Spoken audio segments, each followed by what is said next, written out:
ఆవిడ పాదములు పట్టుకుంటే ఆవిడ అనుగ్రహిస్తుంది. ఆవిడ పాదాలు పట్టుకోవడం అంత తేలిక లోకంలో ఇంకొకటి లేదు. ఎందుకని ఆవిడే ఎదురు చూస్తుంటుంది, ఎవడైనా వస్తాడా నమస్కారం అంటాడా అని చూస్తుంటుంది. సంతోషతరంగితస్య కామాక్షి, పరమ సంతోషంతో చెయ్యాలి. మనస్సు పొంగు రావాలి పూజ చేస్తుంటే. పూజ చేసేటప్పుడు పరమ సంతోషంతో ఉపచారం చేశాడనుకోండి అమ్మవారికి, అలా చేసిన వాడమ్మా మళ్లీ పుట్టడం ఉండదు. ఒకవేళ అలా వాడు పుడితే సముద్రం మీద బండరాయి తేలినట్టన్నారు.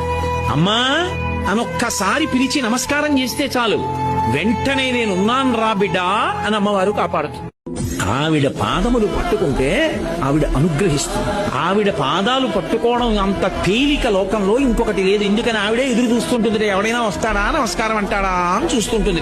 సంతోషతరంగితస్య కామాక్షి, పరమ సంతోషంతో చెయ్యాలి. మనస్సు పొంగు రావాలి పూజ చేస్తుంటే. పూజ చేసేటప్పుడు పరమ సంతోషంతో ఉపచారం చేశాడనుకోండి అమ్మవారికి, అలా చేసిన వాడమ్మా మళ్లీ పుట్టడం ఉండదు. ఒకవేళ అలా వాడు పుడితే సముద్రం మీద బండరాయి తేలినట్టన్నారు. అమ్మా అనొక్కసారి పిలిచి